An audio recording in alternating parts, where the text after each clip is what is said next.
Il faut tout de suite reconnaître à Bégaudeau une certaine cohérence dans son discours, en apparence du moins, que beaucoup de gauchistes n'ont pas. Parce que pour lui, le combat identitaire, c'est de droite, un point, c'est tout. Donc la gauche identitaire, ce n'est pas la gauche. Avec Bégaudeau, on coupe en deux, gauche et droite, oui et non. C'est par la simplification à outrance qu'il lutte contre la confusion. Même si bon, il semble avoir une tolérance beaucoup plus grande pour les identitaires de gauche que ceux de droite. Mais ça, c'est une autre histoire.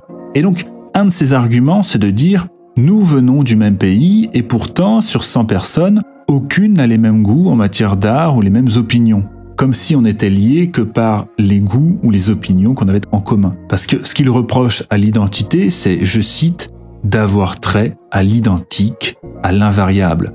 En clair, quand il parle d'identité, il voit ça comme un point sur un graphique, alors que l'identité, précisément, c'est un spectre. C'est beaucoup plus large, ça transcende, ça dépasse le simple cadre individuel. Et l'identité nationale, avant de rejeter qui que ce soit, c'est quelque chose qui sert à rassembler. Et c'est d'ailleurs beaucoup plus fédérateur qu'une identité sexuelle, religieuse ou politique. Et le problème de Bégaudeau, c'est qu'il ne voit pas l'aspect excluant de l'identité. Si j'appartiens à un groupe, c'est que d'autres n'y appartiennent pas. Ce qui, encore une fois, est absolument normal. Je ne dis pas c'est bien, je ne dis pas c'est mal, je dis que c'est comme ça que ça marche. Bégaudeau, quand il se définit comme un homme de gauche, il marque une frontière avec les gens de droite, et c'est précisément cette frontière qui fait à la fois sa fierté et son identité. En fait, dans la rhétorique de Bégaudeau, il y a l'idée qu'être français invaliderait toutes les identités.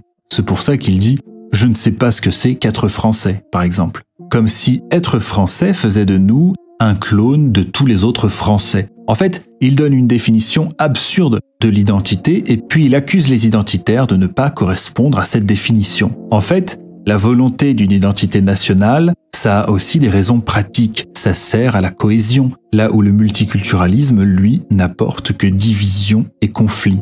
Mais surtout, Bégaudeau nous dit, il y aurait bien cette tendance à pisser ce que nous buvons, mais est-ce vraiment propre aux Français? Et ça, c'est un argument employé par les identitaires eux-mêmes. Pour les identitaires, l'identité, c'est précisément ce qui différencie les hommes. Là où Bégaudeau, lui, nous dit que l'identité n'a trait qu'aux semblables. Parce que là, Bégaudeau fait référence à des besoins naturels, comme faire ses besoins, se nourrir, boire, se reproduire, etc.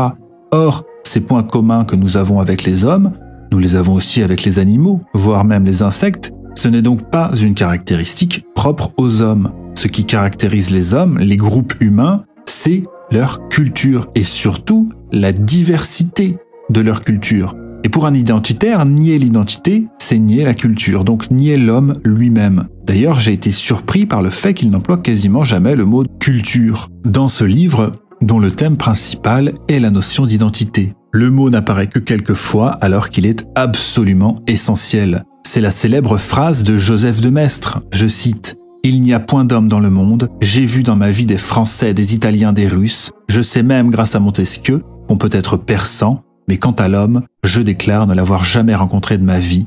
S'il existe, c'est bien à mon insu. » Et surtout, quelque chose que Bégaudeau ne comprend pas, c'est que l'identitaire, le patriote ou le nationaliste revendique son appartenance à un peuple, à une patrie ou à une culture, mais pas à un système politique. La politique est un outil et non l'identité elle-même. Parce qu'évidemment, pour Bégaudeau, la patrie n'existe pas. Ou en tout cas, elle est une idée abstraite. D'ailleurs, ça c'est quelque chose qui revient très souvent dans la rhétorique gauchiste. Ce dont vous parlez n'existe pas. Le grand R n'existe pas. Le racisme anti-blanc n'existe pas. La misère S n'existe pas. La France n'existe pas. Bref, inutile de parler. Rien de ce qui vous fait souffrir n'existe. Vous êtes juste des cinglés. En plus, la patrie, c'est un concept patriarcal, évidemment, c'est la terre des pères. Il faut absolument s'en débarrasser, c'est la racine du mal, du fascisme. Pourtant, l'existence de la patrie est très concrète, elle a laissé des traces, un patrimoine immense, matériel et immatériel. En fait, même les idées de Bégaudeau sont le fruit de cet héritage immatériel, parce que la remise en cause d'absolument tout, le relativisme à outrance, le matérialisme, la déconstruction, la possibilité même de nier son identité, ce sont des particularismes occidentaux et même tout particulièrement français. Mais les peuples que les gauchistes se battent pour faire cohabiter avec nous ne partagent pas cette culture de la remise en question. Et jamais ils ne remettront, eux, leur identité en question.